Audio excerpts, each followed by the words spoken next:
There you go. Okay, so we'll call the meeting back to order, and to the best of my knowledge, we're on to correspondence we've received from the village. I don't know if Dan was going to speak to that, or I guess we've just received it essentially. Derek, yeah, he's back. Well, he was back. Can't hear you, Derek. Okay, I was having trouble with finding the buttons. I'm using a different computer today. Okay, so we're on to the new business piece, which is the correspondence from the village, which is essentially. Has it been circulated? I don't know that it has. No, No. just maybe somebody just a brief on what it's asking. I think It's a there's short- really two significant items. I think I can and try and take it. So we sent a letter to the village requesting additional time to review the contract that was sent in November.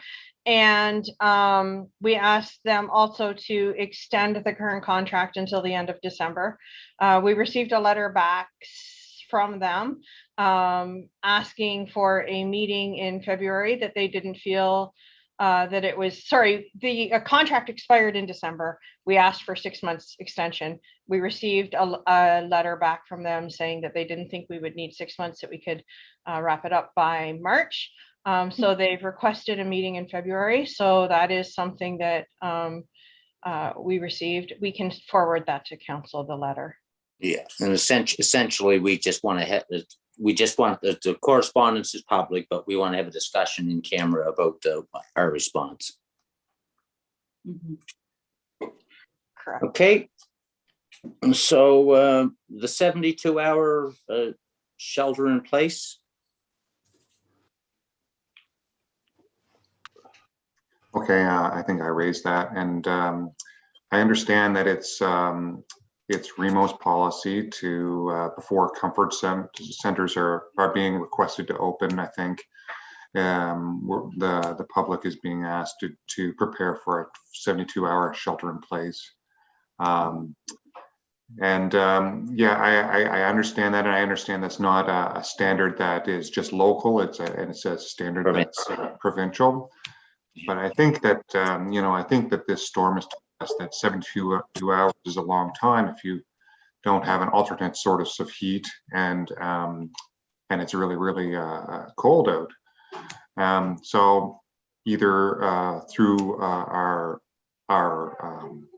members of council that participate in REMO, or through some other channel, I feel like we should need to address this at some higher level, because I feel like it's really hard to communicate to the public in an emergency situation like the one we went through after it's already happened.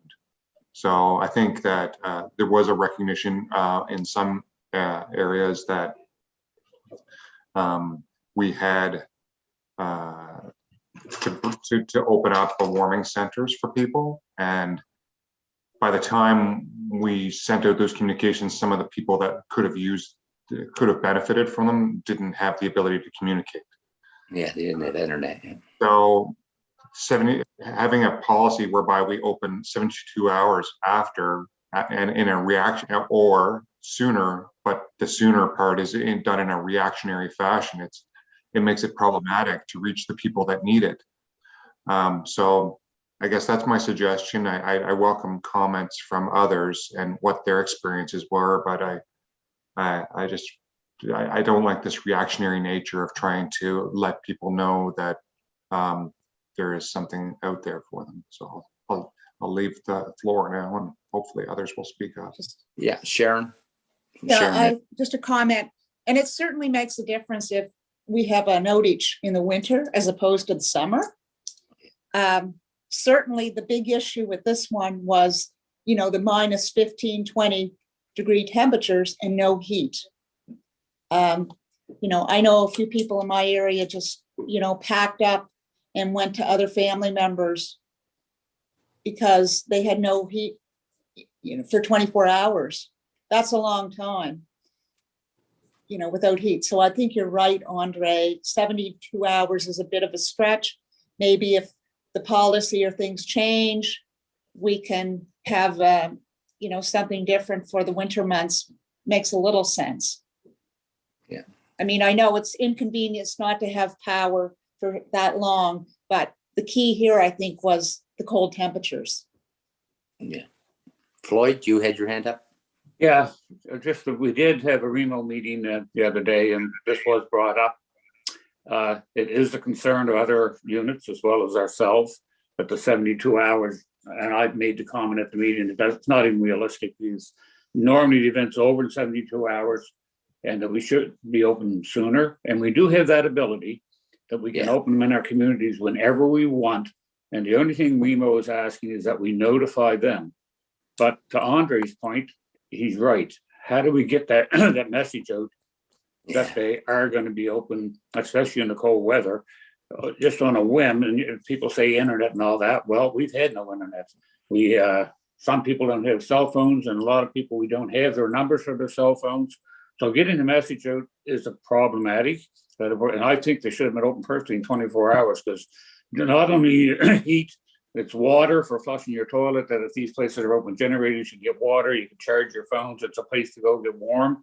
So I definitely think it's a problem. We brought that to the attention of REMO, where we're going to go moving forward. And I'm not sure if we could have a policy actually within our own municipality for the winter months. And I don't think that would be against the rules, as long as we made notification to REMO, but it's just maybe a suggestion to a bigger problem. Yeah. That's it. Yeah, Andre, just before I let you, because my understanding of it is that if people were to call me and let me know that I can call the Comfort Center in Chester Basin and ask them to reopen at any point that I choose to, but if they can't call you, then they can't call you, and I'm not sure. Andre has his hand up first. Yeah, I guess that's I think the issue in a nutshell is that, people, if we knew there was a bad storm coming, which I think we had a sense it was going to be bad. You never know the magnitude, I guess, but it would be nice if we could say in advance that this will happen. And so that people know, like that's the problem. It's all reactionary. And then by the time you're in the middle of it and you're like, oh, I think we need this service, it's too late to tell people that need it. So, we got to come up with a better way. I feel like we're not doing a good job. That's all. Yeah. Derek, and then Tina. Interested on your comment, Alan, that Mr. Warden, that you can call up a comfort station. So you must have the handbook as to what you can do as a counselor. I didn't know. I to call up probably did and don't have it at the moment, but I just know the Legion's number. So you even know where it is. Yes. Yeah. I had a lady come to my door after 48 hours to get warm, no power, not 24, 48, house frozen, no heat. And, and I was on the phone trying to get roads open and find out about a comfort station because I was getting calls. I was doing it by the seat of my pants, so to speak, and I probably drove Tara nuts. And if I did, I don't apologize, because it's what I had to do, because I was getting inundated with, what do I do calls. Yeah. But there's no playbook here, and I was basically, and Tara was great, so I thank her for that. I don't know if she's still on or not. Yeah, she is. Yeah. But I'm just going through my string of emails. One of my emails told me that the comfort station thing was not our responsibility, but a community responsibility. And I don't know how that can be, that we don't have a responsibility for the comfort stations. I don't understand that. I know they had to be manned by volunteers. We had to find volunteers. I get that. But there's got to be, I don't know if other counselors are I was in the dark for 2.5 days without power, and other people were 3 and 4 days, literally in the dark. But do we have some idea of what we are supposed to do as counselors during that period of time, other than just sort of sit and waited out Well, like. my understanding, and I don't know why people don't have it. I mean, I know it's on the Remo web pages and all that kind of stuff, and maybe we should have hard copies in our homes instead, also. But I mean, my understanding is that if I request, of course, they don't have to listen to me because they may not be able to. But if I call them and ask them to open up because they have then that's how it happens. Yeah. Mind you, if the roads are impassable, it makes no difference whether you open them or not. They can't get there anyway. Well, there were some amazing things done by the power people. I mean, they worked their butts off. We know that, Oh. and the fire department. I mean, the work that they did. I mean, I know our fire department from Friday through Monday responded to 14 calls, not 9 of which were storm related. Now, Cody Stevens, our deputy chief, and Jared McDonald, the Captain McDonald, I'll call him, 2:30 a.m. Saturday morning, they were out with their chainsaws clearing the trees off the pig loop. 2:30, the wind, you remember what it was like 2:30? I was still awake 2:30 Saturday morning. I mean, they did that, in those temperatures with that wind to keep that open for emergency vehicles. I mean, that's incredible commitment that they had. They didn't have to do that. I don't think they were directed to do that. They just did it because they knew do it. had to keep those roads open. So I'm just amazed at what they did. And I just want to, on the record, compliment them for the work they've done with that storm. But we have to do better next time in the sense that communication is so important and so difficult when there's power off and no internet. Yeah. So I guess the communication has to be in advance somehow. If the storm is coming, to let people know if you lose your power, this is what you can do.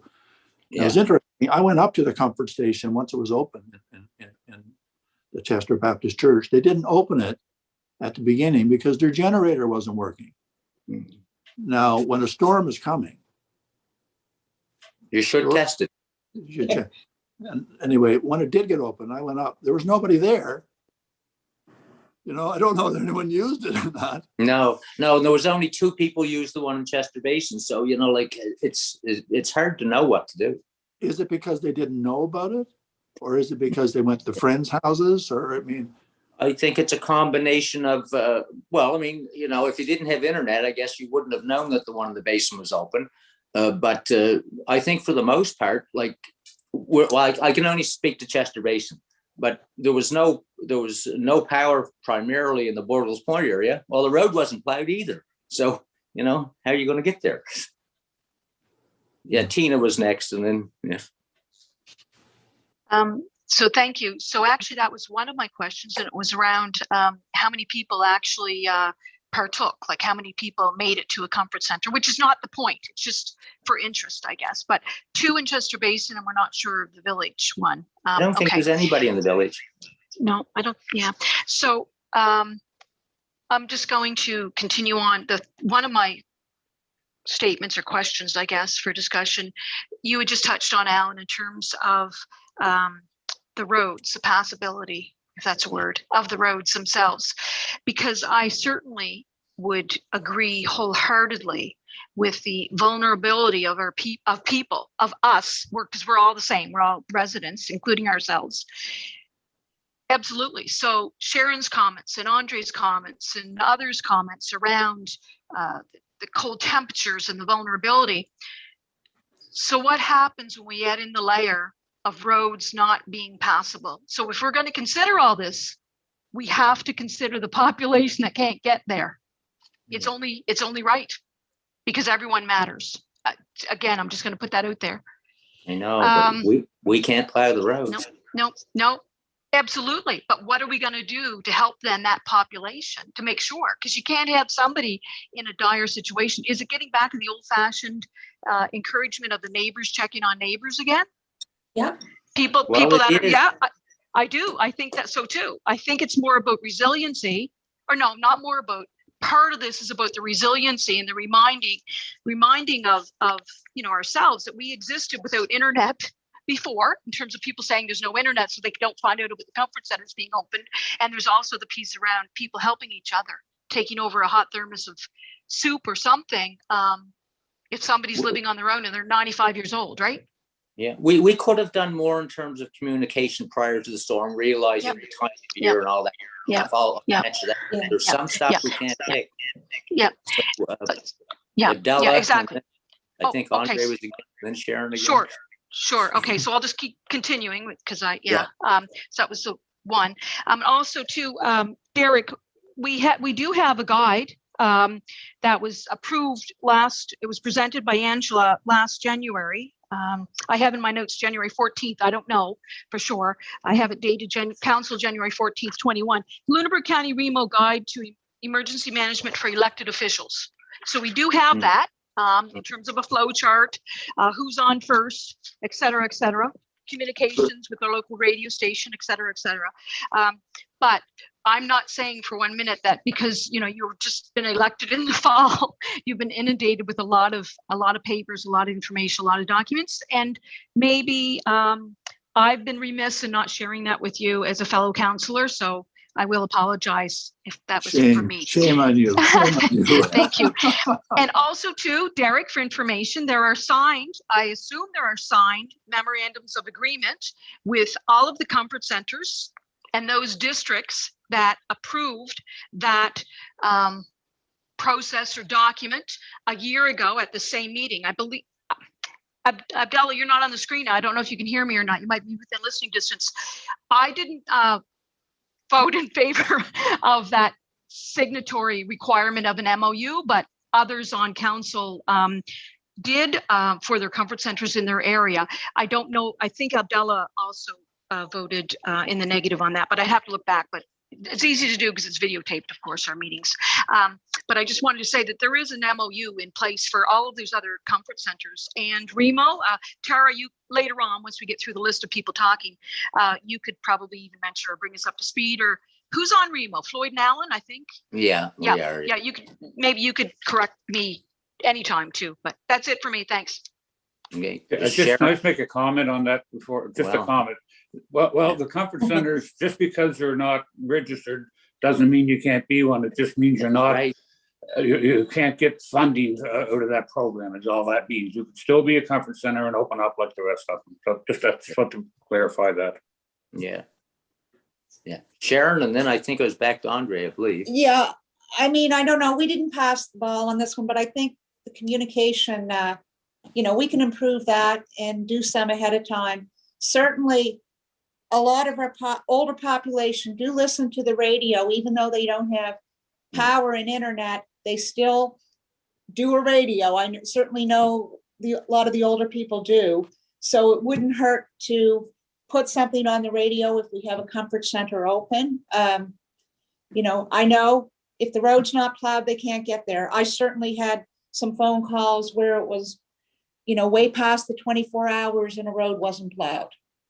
Yeah. So, I followed up on those and they seem to come out fairly quickly. Maybe one got forgotten. I don't know, but, maybe ahead of time, just some communication on, I don't know what they listen to, CKBW a lot or Country 100 or whatever it is. I think Remo uses DKBW as well. Yeah. Yeah.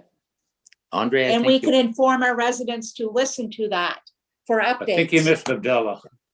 I know I've got Abdallah, I've got Andre, I've got Dan, I've got all. I'm I not guess sure. I won't go on for a long time. I said a lot of it.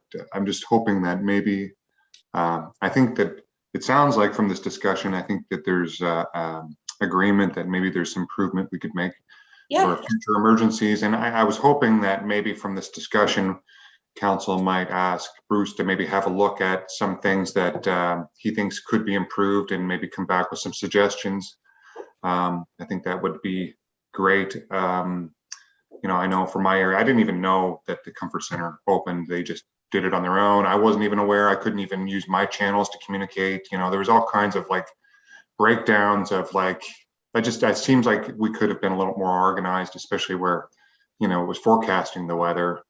So we kind of had an idea it was coming and then we were just kind of caught flat-footed. So I would love to hear in some future time from Bruce on what his ideas might be to make this, strengthen this up. And, you know, maybe we have to think a little outside the Remo box a little bit. Maybe we have to identify individuals in our communities that have 4x4 trucks and can get to those isolated cases and, you know, communicate with those people and just ask them if they, in these emergency situations, if they'd be willing to volunteer and just, you know, maybe there's special ideas that we have to come up with just to deal with the geographic nature of our community. Della? Yeah, I just, I'll give you my, in my area, our comfort center, and I guess I have the advantage of being on the board of directors on the comfort center, which is the Improvement Association. And we were in contact, and we had opened last 2 years ago, was our first time opening from the hurricane. That was in the summer. But the way, and you know, because we're just right on the highway, what we did is we put our sign out. We have a sandwich board sign, and it worked. But each community is different, and you know, we're not into the Remo program over there because they you know, and they're volunteers, and it was up to them to decide whether and they felt that we had a good communication with the core group of when to open the center and when do we think we should open it. And it happens, you know, it can happen within half hour. So I don't know if that's a unique situation, but that's why they decided that they didn't want to go, because we can look after our area, and we just didn't want to be dealing with Remo. And in that sense, well, not me, it's them. They're the volunteers, and they're the ones that decide, because they're the ones putting in the time. But it works great for us in our community the way we do. Yeah. Dan, I think you're next. Yes, thank you. I just wanted to, I know that you're aware, but I just wanted to say thank you to all the team members that were so active over a course of a couple of days. In particular, Angela, Bruce, and Tara were very active in terms of responding to inquiries from citizens, from council members that came forward. The Krista, Gippy, and Garth and other public works members were active throughout the weekend, particularly Gippy and Garth. They were out in the middle of the storm to try to make sure that we didn't have overflows in our wastewater treatment plants. They put in long hours to protect our community and our infrastructure. I can say that the team has already had a post-storm debrief session, and they've come up with a number of ideas that might be helpful in allowing us to respond differently next event that comes along. I just want to build on a comment from Councillor Vino about reactionary nature of response. I think there are some measures that can be taken proactively, but every event is different, and you do have to react differently for different events. Case in point, in this storm was when discussions were being had by staff team members about reaching out to the Chester Baptist Church to open up a comfort center on Saturday evening. One of the first things we had to do to see if it was even safe to invite residents to actually get out on the road. So we were out traveling the roads to make that determination first. So in terms of communication, I'm not sure that there's a silver bullet solution. If, for example, we had advertised in advance that a comfort center was going to be open on Saturday afternoon in Chester, we might have had to communicate to the public when communication was difficult to say, please don't travel to the comfort center. So there's not a silver bullet solution, but we do know that there's always lessons learned, and we can do better. And I know that staff have started that work, and we'll have something for you to consider for the next event. Yeah, well, that's what we're looking for. Yeah. Tara. Just building off of what Dan said, lots to unpack with this last storm. you know, it was, I've heard it described as the perfect storm, right? It was the power outages, the snow, the ice, the cold temperatures. They all made it a challenging storm. I do want to just comment on the 72 hours and make sure that that there's some clarification around it, because 72 hours is not just a REMO standard, as Councillor Vino Provincial. said, and it's not just a Nova Scotia standard, and it's not just a Canadian standard. It is actually a global standard.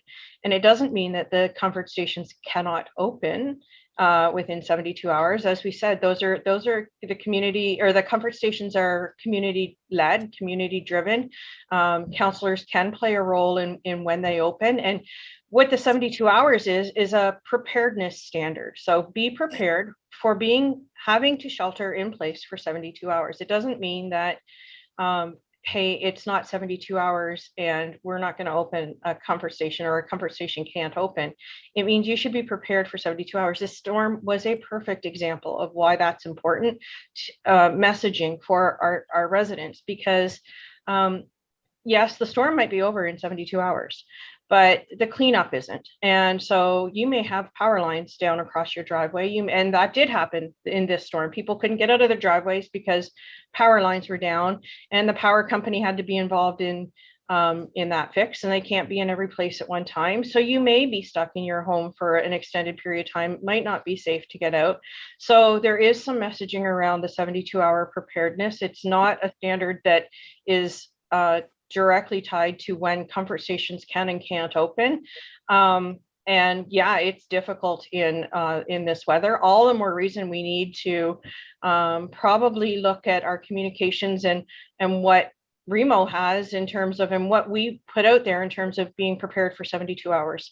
You know, that standard and those, what we should have in those kits, they can change, right? So one of the things we looked at this weekend is most people probably don't have an additional power pack to charge their cell phones, and making sure that those, you know, we can put communications out there to make sure that those, you have a power pack in your preparedness kit and that it's charged before the storm actually comes. That's part of where we can play messaging. REMO does have a list of where the comfort stations are. We can do a better job of putting that out there. It doesn't mean that we're going to say these will be open, because we just don't know in each situation what's going to be able to open and what's not. The comfort station policy we have, REMO does put out where the comfort stations are, but as we discussed, the policy we have, you have to sign on basically to the comfort station program, and before REMO can put that out there, because otherwise there's some concerns that they have with putting it out, that there's comfort stations that are not part of the program. That doesn't prevent us, if they're not part of the program, from the municipality from putting that information out, but it has to be communicated to us too. There were comfort stations this weekend that opened that staff just weren't aware of until Monday morning, that had opened on Saturday night. We could have been putting that messaging out there, not necessarily ahead of time, but we could have put that information out there. So communications is certainly something we're going to look at going forward, and the improvements we can make. We have had a debrief meeting already internally, and REMO had an advisory committee meeting, and out of that there will probably be a debrief coming at the staff level through REMO as well. So there are changes we can look at making improvements in. Floyd? I just want to make a comment to add to what Tara was saying. I agree with everything you said, Tara, but I think part of the reason they wanted the comfort centers to sign on, they didn't want to be approving or having the municipality or REMO approved to open a comfort center that they didn't feel met certain recommendations, like safe drinking water and certain things. Yeah. And be involved in sending someone somewhere that wasn't safe. So they have a whole list of things that they'd like to see ahead, but there's 3 or 4 that are essential. And because in order to, I guess, be approved. So just that, so people are aware of that. Yeah. Well, I guess we look forward to what comes from staff in terms of how we can improve. But you know, I think if anything, people should have learned that the 72-hour shelter in place is something you should pay attention to, because it's sometimes there's just no option. Yeah. Anyway, okay. Thank you. So we are on to, oh, green card. Yes, I don't know if everyone got the picture of the green cart, but I've got my other thing here. I'm gonna put it up. I just want people to have a look at that. Yeah, it's It- broke. It's our new green carts, and I have a concern over them because my old one that lid stayed on for probably 9 years. This one I've had 3 months, and I know we just approved a big budget for them. I hope Chris is listening because I don't know if there's anything we can do or not.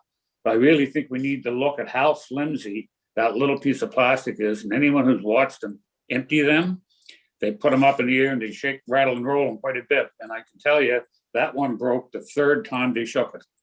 And I don't know if we should be talking to the supplier or someone, at least letting them know how flimsy that is. The old type cart, you had to almost tear them off with a sledgehammer. This one here, I'm gonna put it up again. It's a little piece of plastic around a little black ring. And if Yeah. we're spending hundreds of thousands of dollars on carts, I think we need to either make the supplier aware or someone, or get a different supplier, because I think we're gonna invest a lot of money in green carts over the next couple of years with that type of hinge on to the bottom of them. And I don't know if anyone else had the issue with that cart there. I had that, I think the 2nd or 3rd time, and they put it up, it broke. And I know they're expensive, and I don't know how you can even fix that. But anyway, I just wanted to make that aware, maybe to staff, that they could talk to suppliers or build whatever to just try to do something, because we're investing a lot of money in them. So, Krista. Hi, yeah, so I think back when I brought the RFD for the next batch of carts, we requested an additional amount. We are with a new supplier now, so we did just receive our 500 order of carts. okay. So these carts, I'm hoping, are much better. As you know, over the years, we've had different suppliers. Yeah. So some of them are super old, so they are breaking just due to wear and tear over the last 20 years. Some in between, we ourselves, I've noticed that the quality has changed, and we've had definitely an increase in those same breakages that you're showing, and we've fixed the ones that we could and things like that. But finally, we did receive our brand new batch of large carts. They do seem much stronger and sturdier, so we'll get a better feel once we're already trying to get we had 200 carts on order right now. So we're trying to get those shipped out now. So if you're on the list, Floyd, we'll make sure you get a new cart and give that one. No, I actually accept that one, and I'm still using it till it flies apart, because I know Yeah. there's a lot of people waiting for carts, but I just, Yeah. when I looked at that, I thought that's very cheaply made, and I can see a lot of And problems if the new I ones are wouldn't- looking like that. I wouldn't disagree on that last Yeah. batch. So we are with a new supplier now. So I'm praying that that's going to be the key. And they're a little, Okay. definitely better quality from what I understand. So That's great. Okay, thank you. you're welcome. Okay.